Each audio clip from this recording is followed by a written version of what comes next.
कि भगवान गणेश जी का जो स्वरूप है, शिव महापुराण कह रही है जो गणेश जी का स्वरूप है, वो स्वरूप किस ओर होना चाहिए। बहुत ध्यान से सुनिएगा महाराज, कथा न छूटे आप। घर के दरवाजे पर अगर हम गणेश जी की मूर्ति, गणेश जी का फोटो, गणेश जी का टाइल्स बाहर की ओर लगा रहे हैं, तो जाते समय गणेश जी का जो पृष्ठभाग है, पीठ है, वो पीछे चाहिए। एक शिव महापुराण में आपको पहले एक प्रसंग सुनाया है, सभी लोगों को ज्ञात होगा कि भगवान के सम्मुख में धर्म है और भगवान के पीछे अधर्म का निवास। महाराज, ये दुनिया के लोग जो भगवान की परिक्रमा करते हैं ना, जितने भी लोग भगवान का परिक्रमा करने जाते हैं, मंदिर जाते हैं, परिक्रमा करते हैं, ये लोग मंदिर में जाकर जब पीछे प्रणाम करते हैं तो कभी मौका मिले तो एक बार इनसे पूछना जरूर कि भैया आपने कोई शास्त्र, आपने कोई पुराण कभी पढ़ा है? आपने शास्त्र पुराण का स्मरण किया है? हमारा कोई शास्त्र, कोई पुराण, कोई वेद यह वर्णन नहीं करता कि मंदिर के पीछे हम प्रणाम करें, हम मंदिर के पीछे नमन करें, हमारा शास्त्र वेद वर्णन नहीं करता। और देखे तो लक्ष्मी ने कहा, प्रभु जब गणेश जी के सम्मुख में रिद्धि सिद्धि, श्री, तुष्टि, पुष्टि, शुभ लाभ, सारे धन देने वाले, संपदा देने वाले जब गणेश जी के अग्रणी रहेंगे तो पीछे बिठाने में क्या दिक्कत है? आप बर दे दो। भगवान विष्णु ने तथास्तु कह दिया। दरिद्रता दुख तुम्हें बर देता हूं कि तुम गणेश जी के पृष्ठभाग में विराजमान होगे। इसलिए निवेदन है, मंदिर में नहीं, घर के अंदर, घर में जहां सबसे आगे फ्रंट में गणेश जी की टाइल्स, गणेश जी की मूर्ति, गणेश जी का फोटो प्रथम भाग में बिल्कुल बाहर फ्रंट में घर के दरवाजे के नहीं लगाने। क्यों? जब जाओगे तो पृष्ठभाग गणेश जी का तुम्हारे जाते समय पड़ेगा। जीवन में दुख, तकलीफ, कष्ट आते ही रहेंगे। जीवन में कभी भी आप करोगे बहुत कुछ, फैक्ट्रियां भी खोल सकते हो, दुकान भी खोल सकते हो, कार्य भी बड़ा कर सकते हो, पर सफलता नहीं मिल सकती, सफलता नहीं। और यदि आपके घर में पहले से टाइल्स लगी है, मूर्ति लगी है गणेश जी की, हटा नहीं सकते, तो निवेदन है, एक फोटो गणेश जी का जब बाहर निकलो तो अपने, जब उधर फोटो लगाए तो एक फोटो बाहर जाते समय अंदर की ओर मुख करके लगा दीजिए, उससे वो दोष समाप्त हो जाता है। महाराज, वो दोष समाप्त। गणेश जी अगर लेकर आ रहे हैं तो बैठी हुई मूर्ति लेकर आए, और गणेश जी लाए मना नहीं है। गणेश जी जब लेकर आए तो घर में बिठाने के लिए ला रहे हैं तो राइट सूंड का गणेश लेकर आए, सीधी हाथ का।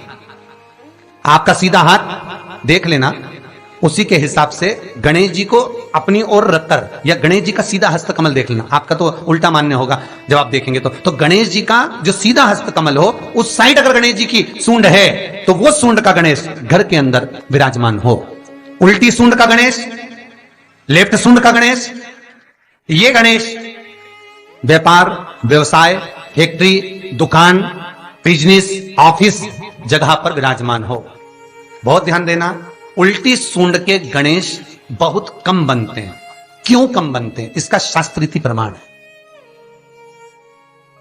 कभी किसी मूर्तिकार के पास जाना और मूर्तिकार के पास जाकर पूछना, भैया तुम उल्टी सूंड का गणेश क्यों नहीं बनाते? जितने भी बनते सीधी सूंड के बनते। कभी पूछना उससे, वो बताएगा कि उल्टी सूंड के अगर गणेश जी बनाए, 50 गणेश जी अगर उल्टी सूंड के बनाए हैं तो उसमें से कम 30 गणेश जी अपने आप टूट जाते हैं या बिगड़ जाते हैं। ये शास्त्रीय है। उल्टी सूंड का गणेश बहुत कम पक पाता है या मिट्टी का बन पाता। और यदि आपने अपने हाथों से भी उल्टी सूंड का गणेश मिट्टी का बनाया तो 10 दिन पूजन करोगे, 10 दिन के अंदर वो मूर्ति, वो सूंड, वो गणेश जी चटक जाएगा। उल्टी सूंड का गणेश टिकता ही नहीं है, वो बीच में से खंडित हो ही जाए।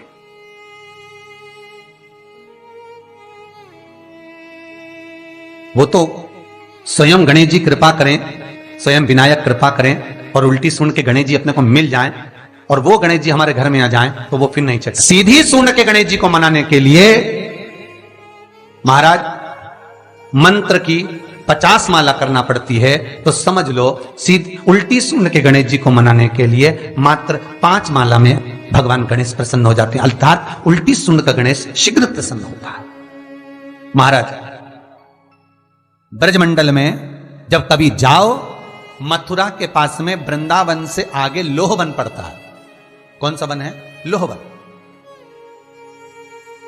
वृंदावन से कुछ थोड़ी दूरी पर लोहवन है।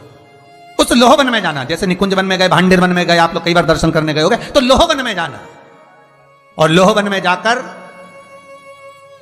थोड़ा सा सरसों का तेल लेकर अपने ऊपर से 21 बार उतार कर लोहवन में भगवान शिव का स्मरण कर कर, यमुना का स्मरण कर कर, विष्णु और कृष्ण का स्मरण कर कर, वो तेल सामने एक मूर्ति मिलेगी जिसका शीश नहीं होगा, उस मूर्ति पर चढ़ा देना। इसका भी चरित्र शिव महापुराण में आता है महाराज, इसका भी व्याख्यान आता है उस मूर्ति का है। लोहवन ब्रजमंडल में लोहवन का व्याख्यान स्कंद पुराण में भी है। आप मेहनत कर रहे हो, फल नहीं मिल रहा, आप दुकान खोल रहे हो, चल नहीं रही है, आपका चित्तवृत्ति, आपके जीवन में सफलता आ ही नहीं रही, तो कहीं मत जाइए। आपके जीवन में 25 बार अंगूठी बदल के देख लिया, कभी पुखराज पहन लेते, कभी मोती पहन लेते, कभी नीलम पहन लेते, कभी कोई महाराज ने कहा तो ये कर लिया, कभी कोई महाराज बोला तो ये कर लिया, फल नहीं मिले, कहीं मत जाओ, कुछ मत पहनो, उसकी शरण में जाओ, उसकी शरण। लोहवन पहुंच जाओ, वृंदावन से 4-5 किलोमीटर की दूरी। रिक्शे वाले से बोलो कि वो लेके जाएगा, 5 रुपए लेता है। लोहवन जाए, वहां विनय करो, 10-15 मिनट बैठ लो, भजन करो, यमुना जी का स्तमन करो, शिव का नाम जाप करो, शंकर का भजन करो, और वो सरसों का तेल 21 बार स्वयं उतारो, स्वयं चढ़ा दो, आओ वापिस।